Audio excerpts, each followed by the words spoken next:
Anyways, Like Asheville? alright, are you guys ready? Yep. Okay, I'm just gonna start out. I think the best place to start would just be like talking in general about like Uber Advantage stuff. So, just the basics. Uber takes about 40 seconds to charge, okay? So, a very common thing that you'll hear is like um, medics calling their advantage and stuff. Um, so, if it takes 40 seconds to charge, that's like every 10 seconds you can break that down into like 25%, okay? So, Okay. you kind of use the Uber that your medic's at kind of as a timer for just the way that you need to play at that moment in time. So, say your medic's at like 70%, okay? That's roughly 10 seconds off Uber, right? So that Right. means you guys need to all basically stay alive or run away or play safe for 10 seconds until you can really be confident that you guys can hold, especially if the other team has Uber, right? So, Okay. but when you so if you're at an Uber disadvantage, can everyone just come over to like second? I'm going to blue second right now. Yeah. Sure. This is a lot of pressure on your medic to kind of track these things, but it just comes with experience. If you're at like, say you're at 75%, so you're 10 seconds off Uber, you don't want to be holding right here, right?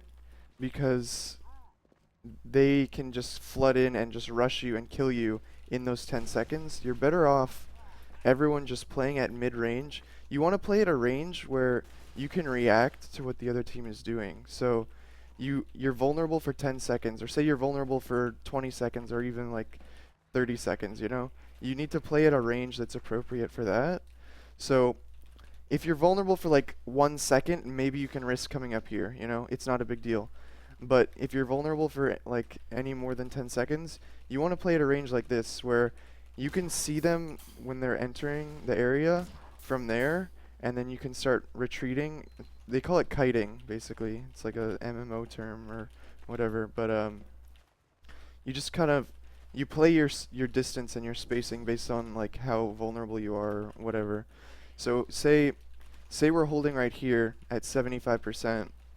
No one should like ever be coming over here to just like check it and isolating themselves. You know what I mean? Like when you're close to Uber, that's when everyone needs to be like kind of playing it safe. Once you get Uber, that's when you stabilize and you can start kind of taking a little bit more risk, because even if you go down one, at least you'll have the Uber to fall back on, you know? Yeah. So what happened a few times in our process scrims the other day was we would be close to Uber, but then we'd have people like coming over here and just kind of isolating themselves, and they'd just get focused down and picked off. Or the same would happen over here in the like the lab IT area, you know. So that those are kind of like deaths that are pretty unacceptable, I guess. Like maybe at the lower level you can get away with it because other teams won't take advantage of picks as fast, but I think you should be trying to model your play over like the opponent playing the best they possibly could, so Definitely. Build good habits early. yeah, exactly.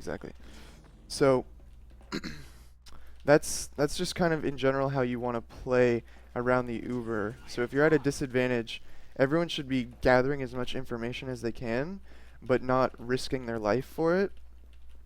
The only exception to this is kind of when you need to force their Uber, okay? So what I'll talk about next is something called leapfrogging Ubers, basically. It's where you are going to be at an Uber disadvantage. This is really common when you're pushing mids. So you're at an Uber advantage, okay? So you have confidence pushing into mid with an Uber advantage, 6 players alive. They're going to be, because they know you have an advantage, they're not going to be playing close, ideally. Because if they were, then, I mean, you would take advantage of that. You just Uber in and kill them all if they're close and out of position. But they're probably going to be playing on, like, the roof. They're going to be playing, like, far back mid-range. And they're going to be spamming you, trying to put pressure on you from a safe position to make you Uber in to middle. And so they can just retreat. And then what that does is if they force your Uber and you were at a 50 advantage, now they're at a 50 advantage, you know? So it's called leapfrogging because they get the same advantage that you had. It just like shifts 180 degrees, you know what I mean? Like Yeah. it just trades over. And then you take the position that they had, and then they take the position you had, and then you just kind of like go back and forth like that.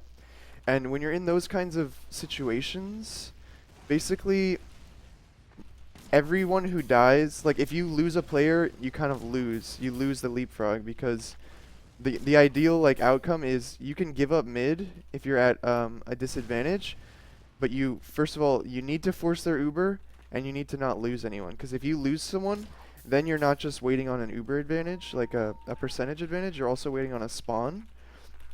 And the longer you wait for spawns and the longer you have to like heal everyone up and get them into position again, the closer they're going to get to Uber, you know? So when you're in a leapfrog situation or whatever, a disadvantage situation, every player you lose is pretty bad. Like just in general, like there's three like main advantages, I guess, in this game. Uber advantage, positioning advantage, and number advantage, I guess. Mhm.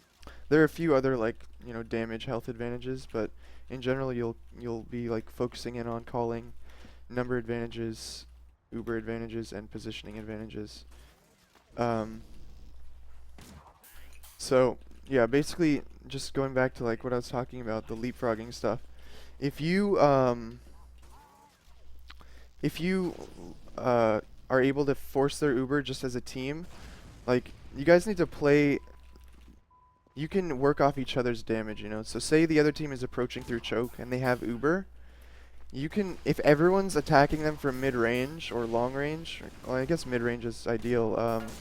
It's like just as effective as having one person like up in their face, you know, because your whole team is pressuring them, and you're all at a safe distance. Like the closer you get to them, the more at risk you are.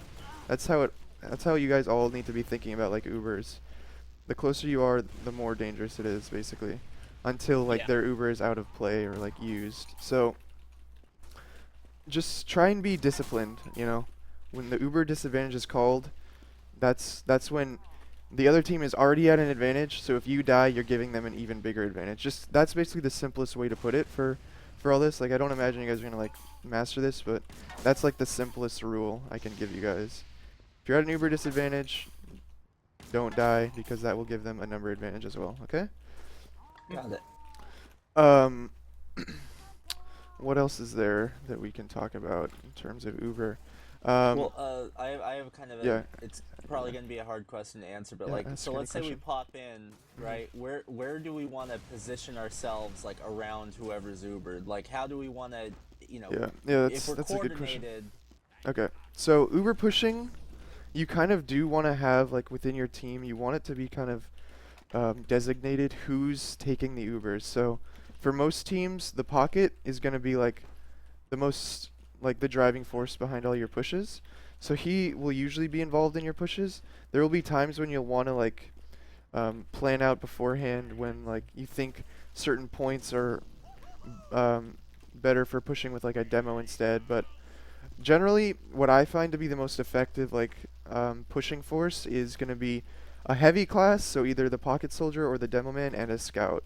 Because what that pairing does is like you have the heavy class who can like jump in rocket jump or sticky jump or just hit some really nice like projectiles for high damage, and then the scout comes in to chase people down and clean up. So that's a pretty effective like combo to have, and that's why I always like I think it's also good to kind of have a scout who's more comfortable playing around the combo and like prepared to um, prepared to follow in on all these pushes. Like whenever Uber is getting close or whenever the pocket calls I'm pushing, that scout needs to be in position and ready to go, you know?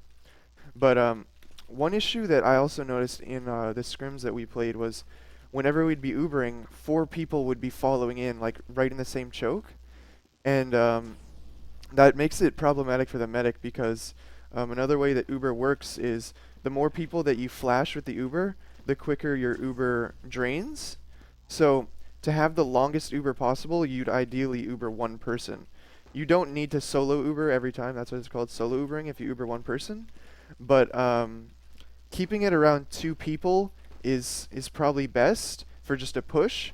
but then you can flash people to save them. So everyone, if you're not like the pocket or the demo or whichever heavy class is like the main one leading the push, and you're not the combo scout, you want to be playing around the Uber in a way where you don't need to get flashed, basically. You need to like approach this push expecting that you won't get a flash. So what that usually means that you need to do is you need to get buffed before the push. That way you have, enough health to take a few hits.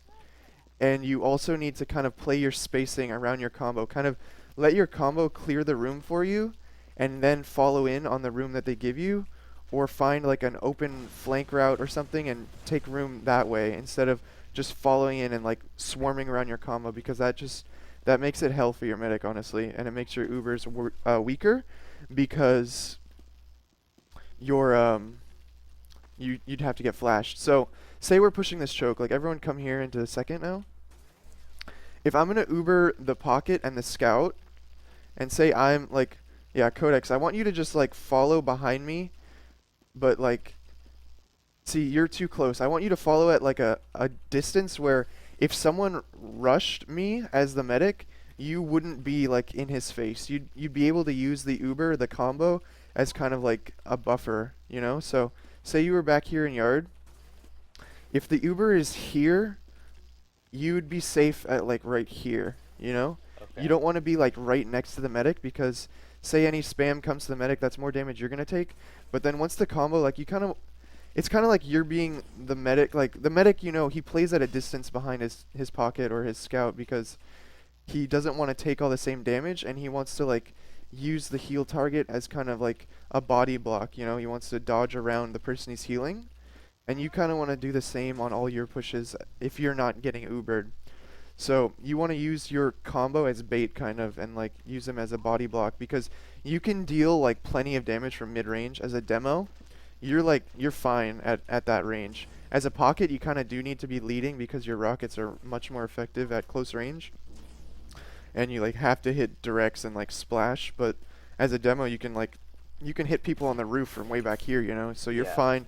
You're fine playing like at wherever you're safe. That's kind of where you should position yourself, Okay, so just lag 20 feet behind. the Kind of, combo. but I mean, that's you just, like I said before, you don't wanna force your medic to have to flash you.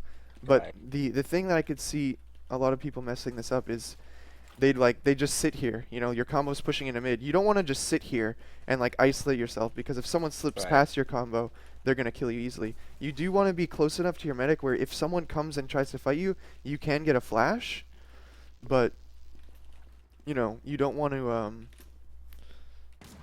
yeah, you don't want to isolate yourself. You kind of want to be there. That's kind of the trick to demo, like learning to play the perfect like range so that you are safe but can still be effective dealing damage. And that will take you a long time to learn, but you kind of know what to work on now, at least. Yeah. As for everyone else, like yeah, if you're as a scout, okay, that's a good question. How close do you want to play to your med during the pushes? It depends kind of whether you're the combo scout or not.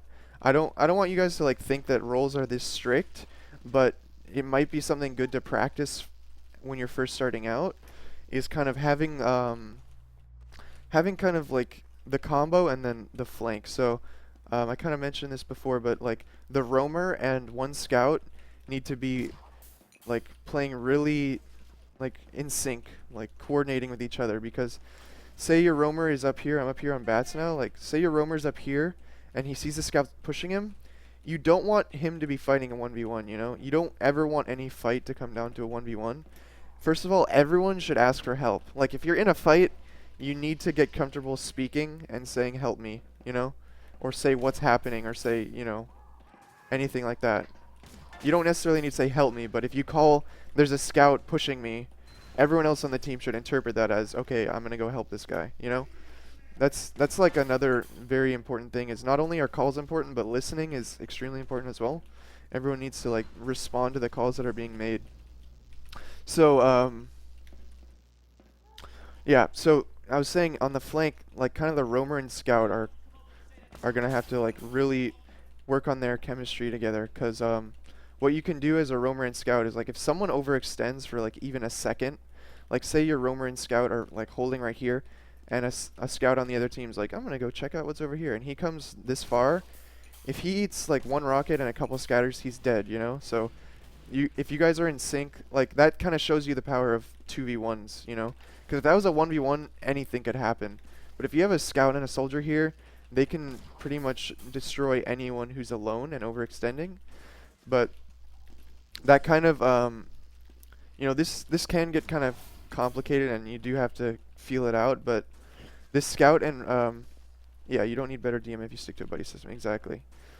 Like that comes down to number advantage again. Like even the greatest team in the world, if you kill 4 of them, they're not going to be able to handle 6 players. You know what I mean?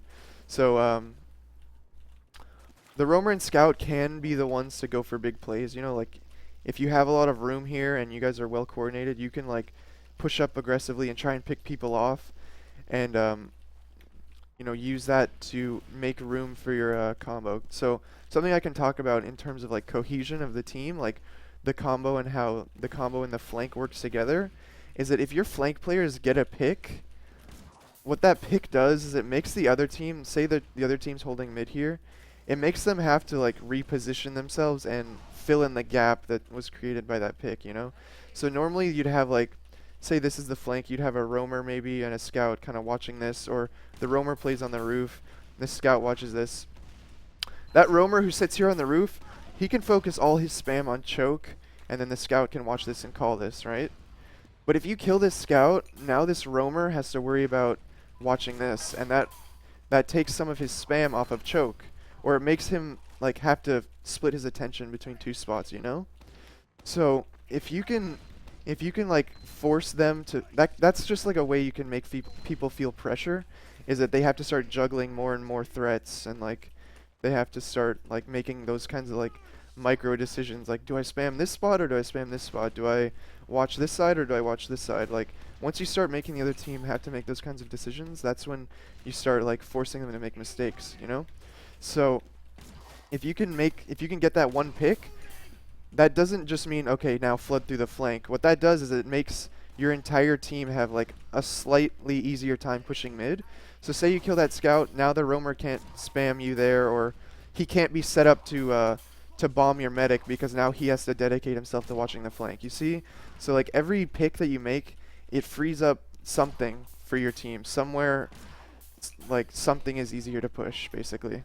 So it's just a matter of like finding where that opening is, and when you get one pick, everyone shouldn't just like go crazy and like, okay, we kill the scout, let's just hold W through the flank. You want to give your team a little bit of time to kind of feel it out and find out where that opening is being created, and like what you can do off it. So everyone should, you know, after you get a pick, should be peeking a little bit, trying to pressure, but not full committing. You want to just like work every advantage, and you kind of want to snowball it, you know? You don't want to just like dive right in. You want it to slowly grow. You get one pick, someone has to reposition, they have to maybe get out of position. You focus them down, you get that pick. Now you have 2 picks. You know, you kind of work it that way. There are times when you do want to rush it, but in general you kind of want to just work everything kind of methodically. At least that's how I like to play. In the event of trading picks, that's kind of like, if you trade, that's pretty even, you know. You can maybe see, because like your team's gonna be down, you're gonna be down 1, they'll be down 1. Both teams are kind of weaker, but maybe if you can exploit their weakness before they exploit yours, then you're fine. But if you feel like you're maybe a little bit too vulnerable, you can just hold, you know. Often when you lose someone, that's when you kind of just want to tighten up and defend, you know? Make sure everyone's getting healed, make sure no one's overextending to give them another pick, things like that. I kind of went on a tangent there, but the question was about how the scout plays during the Ubers. So, like I said, there's kind of a flank team and a combo team. There is going to be you know, some overlap, but in general, everyone kind of wants to play it the same way that I mentioned, like kind of playing at a distance from your combo where you don't have to get flashed. So that doesn't mean that you have to be behind your combo. If you're a scout, what often helps the team a lot is if you get buffed up and you actually run through first and kind of like check it out. You know, is there a trap? Is there someone hiding? That kind of stuff, because that frees up a lot of the attention of your pocket. He doesn't have to walk through here and like look at every single inch of the map, you know? Because even if you're in like, say we come over here, or actually let's come over to IT, like lab area. Say you have a scout who's gonna get buffed up, and he's gonna lead this push. If he can run through this door and not die to a sticky trap, you can be so much more confident that your medic can walk through that door and not die to a sticky trap. You know, maybe some demos are gonna be clever enough to not death their trap, but a lot of them will death their trap for any pick. You know. And like a quick glance from that scout is all you need. Like at that point, your medic can be like 100% confident that he can just lead through there. Because your medic, everyone should be trusting each other that everyone else is kind of doing the right thing, you know? So if your medic sees that you guys get through because a scout ran through and he's buffed, like that applies to every single door on like every map. If a scout can run through and it's clear, your combo can walk through and not have to worry about a trap. And that frees up a lot of their attention, because now they can focus on getting a good push and hitting rockets and dodging spam instead of looking at nothing. Because when you're looking at the fucking ceiling, anyone can shoot you in the back, you know?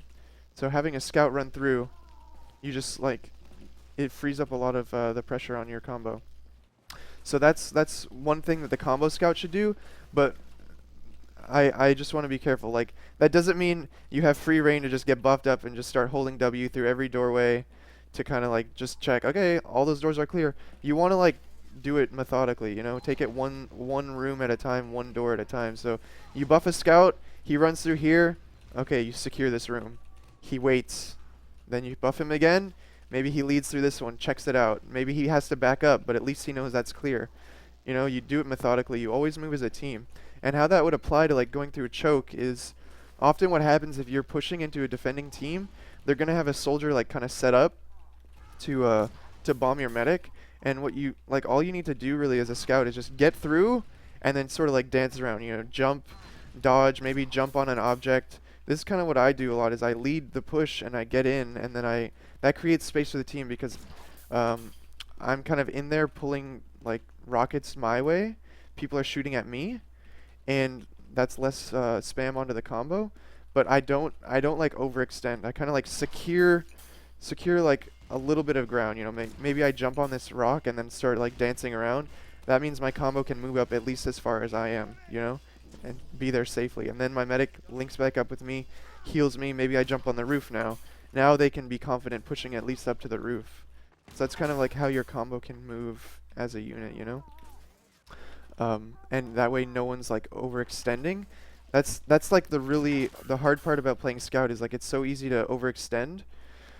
That you just kind of need to be disciplined. Like, get a little bit of room, and then just like, you can dodge for days on scout, you know, jump around, you move so fast, you can survive being a little bit like overextended. And that's kind of another the highest like end of scout. The challenge is like knowing how far you can overextend but still escape, you know. That's kind of the challenge for a scout. It's kind of the opposite of demo, which is, well, I mean, it's the same on every class really. If you know the furthest you can push your limits on a class, then if you like, and still be safe, you should pretty much always be doing that, because the further you push, the more pressure you put on the other team. And if you're still safe, then your team is benefiting a lot, you know? Sorry, I saw a question. Evan said, so you're not even focused on dealing damage, you just need them to think you are. If you're talking about scout, kind of, yeah. I mean, you just need the other team to shoot at you, basically, if you're leading a push. Like, distracting can come in many different forms. Like, if you just like rush the flank really quickly and everyone turns around, then your combo can walk in, because everyone's going to be looking at the flank. If you run in and you get behind, you don't even need to be killing anyone. You just need to be back there, like, running away, kiting from health pack to health pack. And if they send 2 people back to chase you, or even more, even if they just send 1 person back, like, that's an opening created somewhere, you know? I often get chased by like 2 or 3 people, and I'm like, you know, it is annoying, but it helps my team a lot, because now they don't have to worry about a scout flanking or backcapping or rushing a medic or whatever, or denying our pocket soldier from jumping onto roof or whatever, you know? That kind of stuff. And all that stuff is very difficult to do. Like, if you're not like really quick at thinking on your feet and like moving like precisely, it's pretty difficult to do that consistently. But yeah. Um, let's think. Let's think. What else? You guys have any questions about any of the stuff I've been talking about? First of all. I think it's pretty clear. Okay. One thing I was wondering about is when you were talking about Romer just kind of getting up here on roof. Yeah. Was that in a situation that they're kind of hanging out over there and I'm spamming over there, or that they're back towards their side? I mean, there's a lot of different ways to play this. I'm not saying this is like the best spot for a roamer. I was just giving an example. Like, if you're a roamer, if your job is mostly to watch the flank for your team, this is a pretty good spot because you can not only watch this flank, but if they decide to push choke, you can contribute spam to them on choke. Yeah. Alright. Like, you do have a lot of freedom as roamer. Like, you should trust that your team can watch this. You don't need to be watching that. Like, you do have freedom to, like, that's kind of the other thing. Like, let's talk about when people can die, you know? When are people allowed to die? Or when is it, like, acceptable or a good idea to even, like, go for a big play? If you're a roamer and or a scout, you do have that freedom.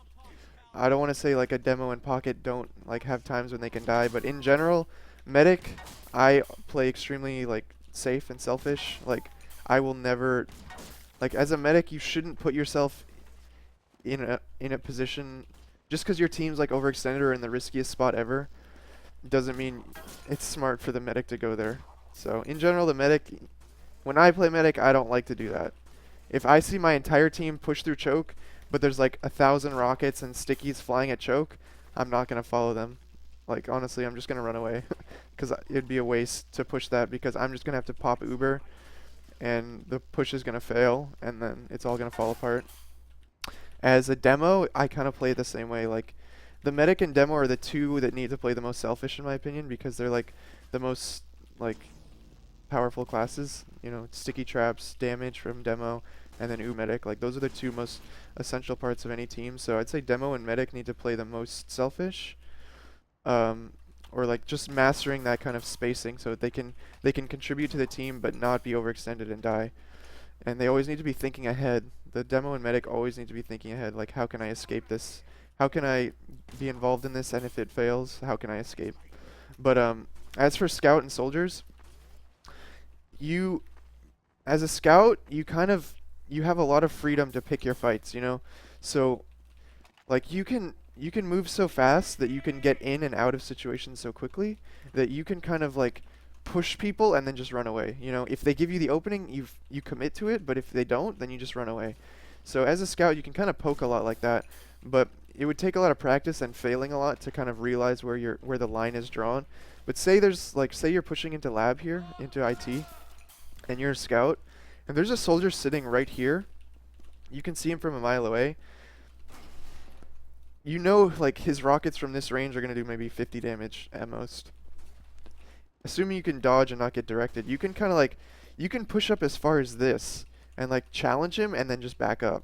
Like, but if he fucks up and if he's here, he misses all his rockets and he falls down like this, and like the health pack's not there and you're buffed and you're confident, you can win that fight. But if you poke here and he hits a 50 damage rocket on you, you can just run away. Like, things can turn out so many different ways, and you never really know what's gonna happen unless you like check, you know? Like, that's why as scout, like, I often challenge people, and if they like, you know, play it correctly and they win, or if they like scare me off, I'll just run away. Like, if they hit their shots, I'll just run. That's the freedom you have as scout. But if you like have that opening and this guy falls down, or if he's weak and you as a scout, one thing I often look for is whether the player is buffed or not. I play a lot of MGE, so it's like I'm very confident in 1v1s against unbuffed players as a scout. So if I see a soldier unbuffed and I know he's taken like maybe 50 damage, or he falls down here and there's no health pack, like, I'd be very confident in taking that fight. So I would take it.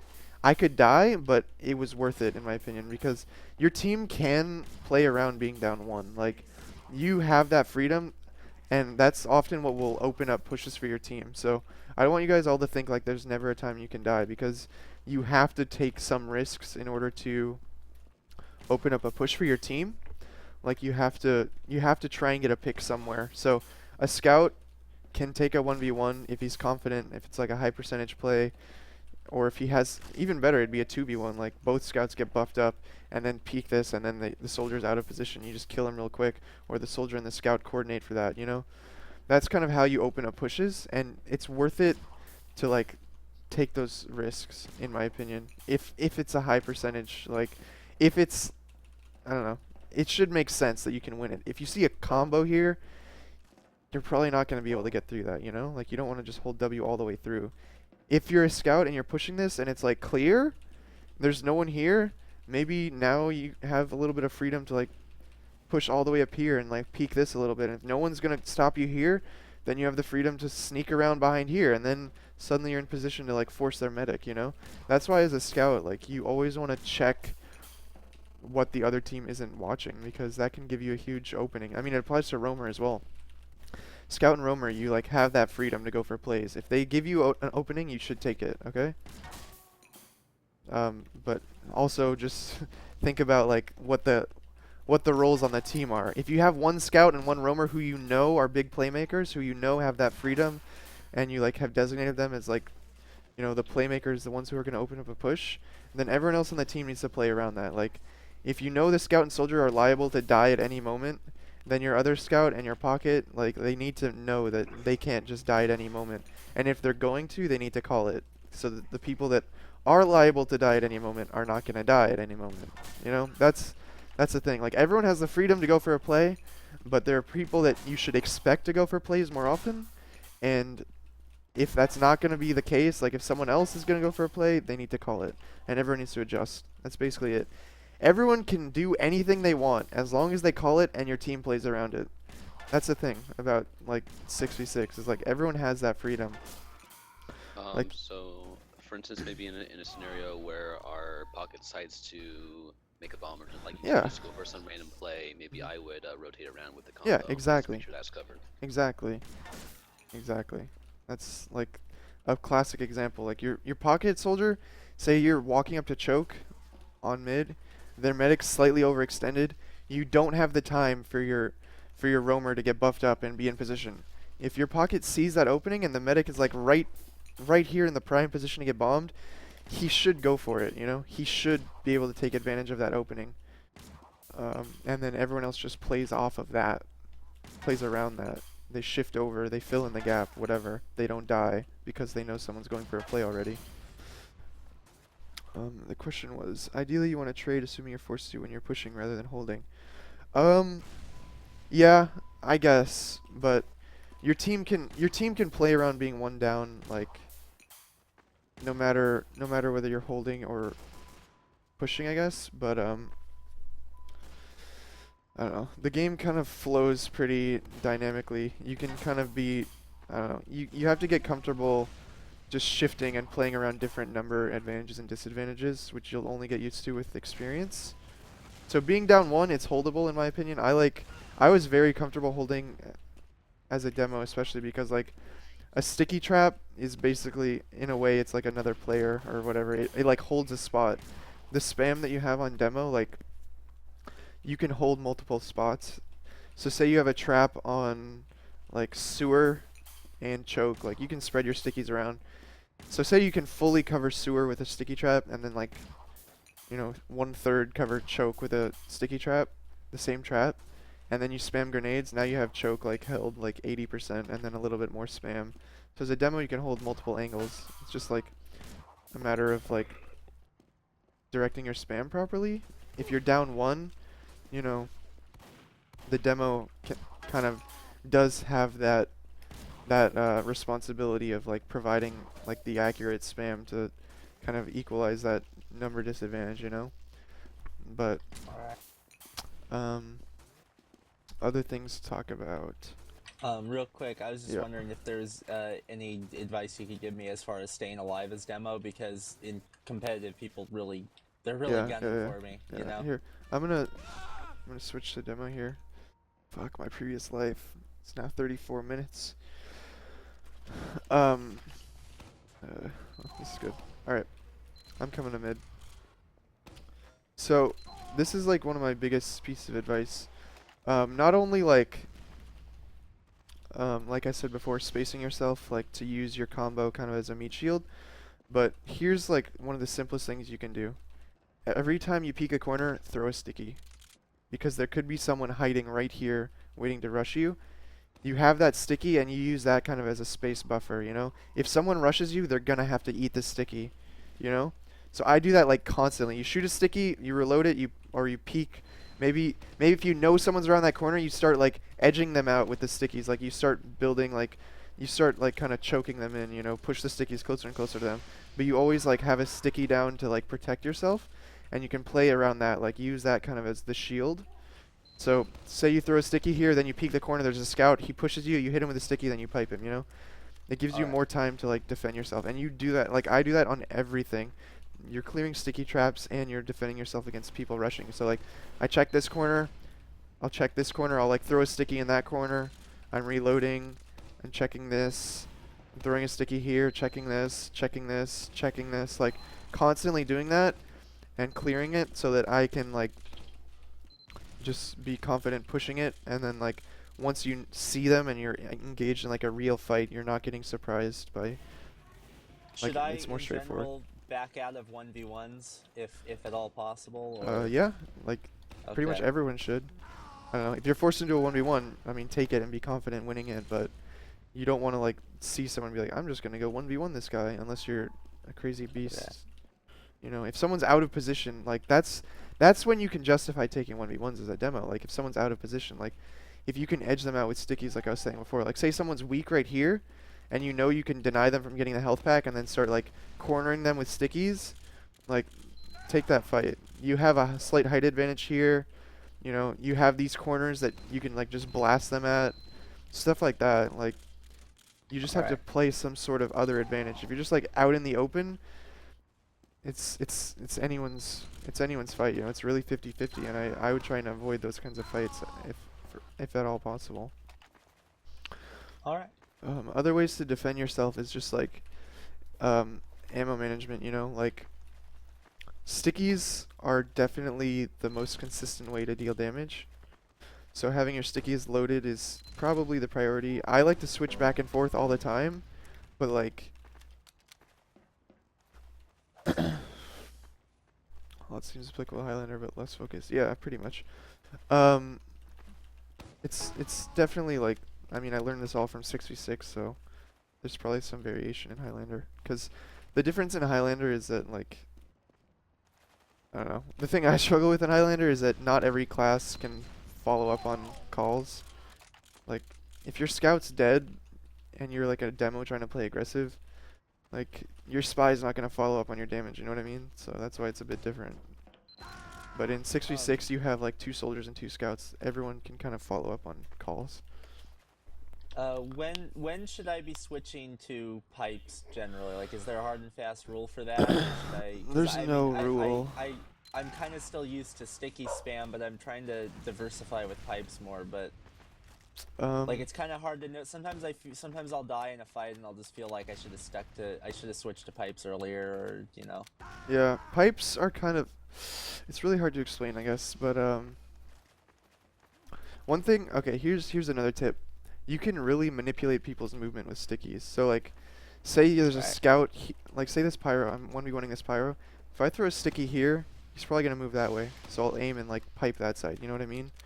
Like, you can kind of use both weapons in coordination to like make each one more effective.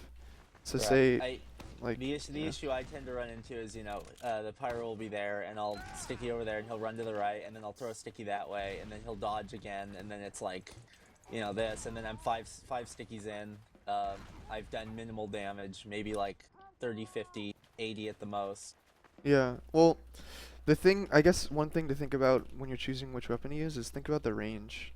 So pipes, like, I can do 100 damage from this range, you know? Right. From here with a sticky, I'll do like, I don't know, 60? Yeah. So think about the range a lot too. If someone's like rushing on you or like kind of at this close range, I'd rather use a pipe because if you hit it direct, it's instantaneous. stickies have that arm time, you know? Right. That's the other thing. Um, And as far as aim goes, is MG a good way to improve that sure. for demo?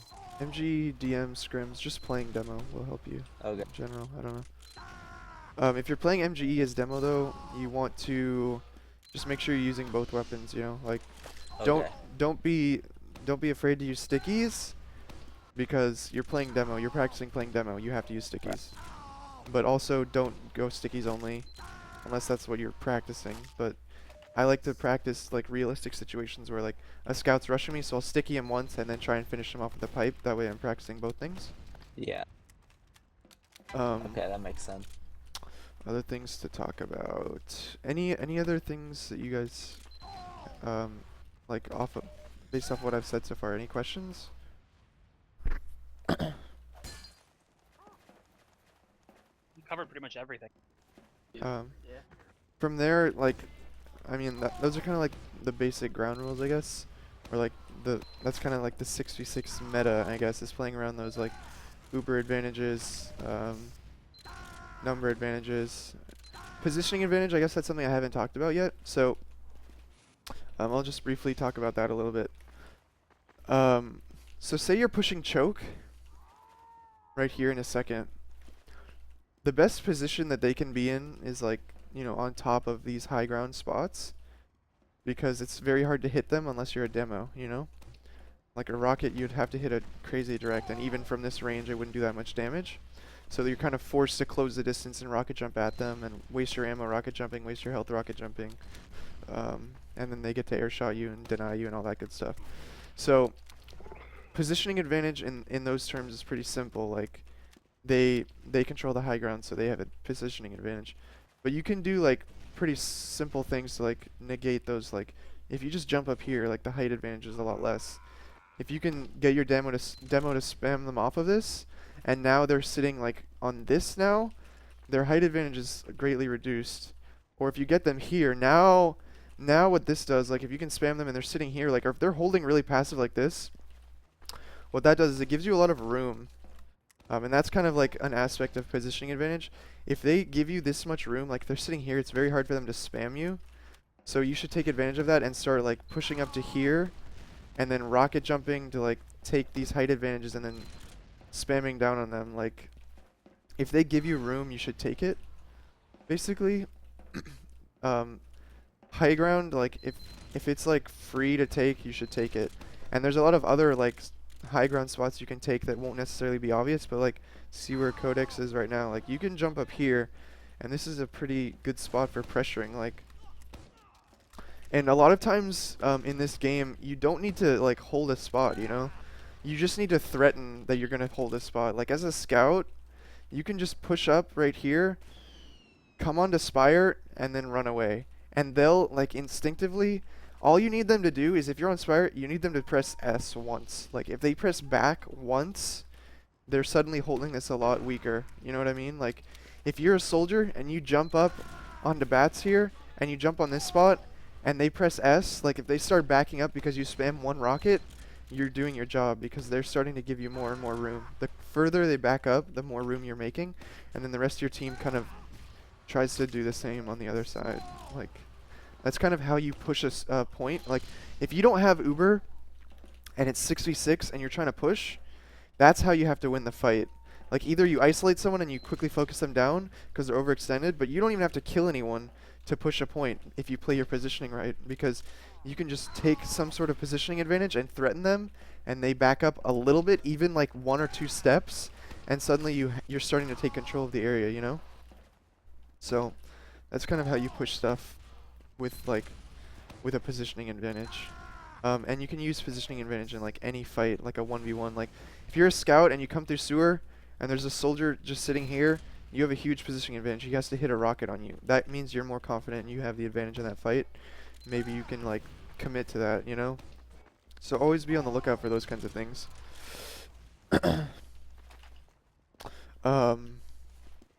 What else? I guess I could talk briefly, like, I kind of got to go pretty soon here, but I'll talk briefly about offclassing. In general, like, if you're in a stalemate at any point on the map, and you're on offense, a sniper is acceptable. I guess sniper and spy pretty acceptable. Like they're pick classes, you know. You can scope up and body shot a medic or get any pick. But the thing about running off classes is that they're very slow, and they're not like direct combat classes. You know, they're actually I need to go to blue last to kind of show you guys. So if you could move over to blue last. But off-classing is generally the ideal time to off-class is for last, because most of the off-classes in this game are very like turtly, very defensive, and that's kind of why you don't see people like running a full-time heavy, because he moves so slow and he's like very geared towards defense. So my go-to off-class is actually engineer. I like if you die early on mid and it looks like you're like if you wipe on mid and like a scout died early, you usually won't be able to defend second. So building a sentry is a very good is a good idea. Fuck, it's gonna start killing you guys. Building a sentry is a good idea because what a sentry does is it's essentially like, you know, a 7th player basically. You can put your sentry down, like pretend this is a sentry, and then you can shotgun. You can use it as like bait. There's 2 ways to use a sentry, basically. I'll just quickly mention them. You can either use it as like a buffer for your combo, or you can use it as a safe position to fall back to. So basically you could either put your sentry like out in the open, like right here, and then you have your combo play right around it, like play on this ramp, and then the sentry is something they can use to buy them time so they can retreat. So if you're at an uber disadvantage. Or you can use your sentry like passively back here and set it up here as like a safe position for them to fall back to. It covers the point. They can play forward and kite on their own, and then once the Ubers have faded, they fall back to a safe position where the sentry is. It's functionally a more permanent sticky trap, kind of. The other thing about sentries though is that teams will focus it down. So this is what a lot of the off classes do, is they absorb damage. So if you have a sentry right here, don't expect your sentry to survive. Like, don't commit your life. The worst thing you can do when you have a sentry up is die repairing it, because all you need your sentry to do is have them waste a few rockets and stickies on it, because those are rockets and stickies that they're not shooting at your combo, you know. It's rockets and stickies. They're not shooting at a player. They're shooting at a like inanimate object, you know. So you can put the sentry down, they start shooting it, and you just run in spawn, switch classes. Maybe you switch to heavy, now you have more health you can absorb after that.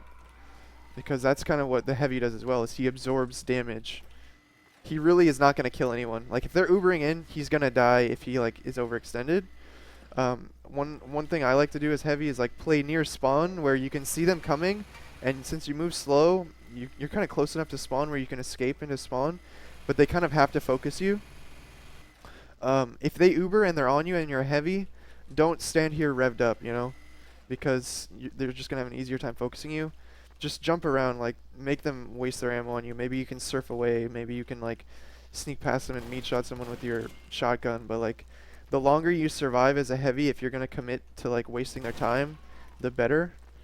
Your medic should always full buff your heavy before they push, because 450 health is a lot. It's a lot more damage to soak up. Then I'll talk about sniper. Sniper, basically your job is to force their Uber. Like, you don't want, the worst thing that could happen is the other team just walks in through one of these doors. They're still walking, they haven't Ubered, they haven't Ubered, they haven't Ubered, they haven't Ubered, they haven't Ubered, and then they Uber when they're like here. If they Uber when they're here, you're pretty much gonna lose.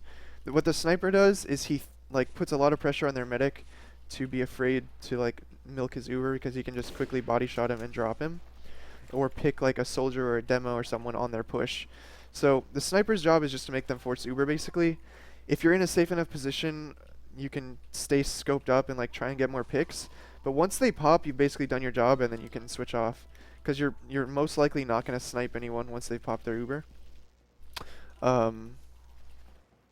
Yeah, that's kind of the basics of defending a sniper. And then spy is like the least used off class, I'd say. The time when you'd want to use spy is, I guess, when they least expect it, so don't overuse spy. But you'd want to use your spy. Oh, I forgot about pyro. I'll do pyro after this. Spy is a good one for like when they go down one. Like often, what will happen is they'll send someone into suicide so that he can respawn as an off class. What that basically accomplishes is, if say like a scout just runs in fully buffed, and he manages to like force your Uber and he dies. I mean, he was planning to die anyway. He's just gonna go for like the highest risk play he possibly could to just trade his life to switch to an off class. Always be prepared for people running in to do that when you're on last. But you want to go spy as quickly as possible if you're going to, or just at the most unexpected time.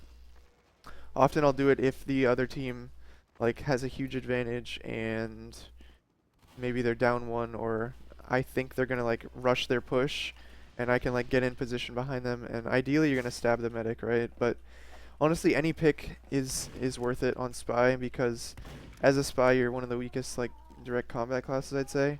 Just in close range, you're pretty weak. So any pick kind of equalizes that. Remember, every off class moves really slow and they're not direct combat, so if your team's pushing out of last, you want to switch off. Like if you have a heavy, just like that also kind of goes to their positioning. Like if you have a heavy and he's like positioned way up here, think about how much time, like if your team wants to push out of last, think about how much time it takes them to just even run back to spawn. That's like a couple seconds that it wastes. So your off classes always need to be ready to push. Jeez, you guys are all fucking weak. Sorry. But the last one I'll talk about is, yeah, I guess the last one I'll talk about is Pyro. So Pyro is like the most frustrating off class to push against, because you know most Uber pushes involve like a soldier and a demo. So basically, as a pyro, what you need is you need a lot of information. You always want information. You want to get the call as soon as possible where the other team is pushing from. And what the pyro should do, like there's two ways I guess to play it, but I think the most effective is to have your pyro play as close to the choke point where you call that their combo is coming from, and just like air blast constantly, just trying to fuck up their push, you know? You can just hold M2 and just bounce them there. What you should do though is actually, as a medic, you can be pretty confident that your pyro can stuff anyone in one doorway. So your medic should actually not run away from the pyro. Your medic can tank him up pretty hard. Just keep the heals on him.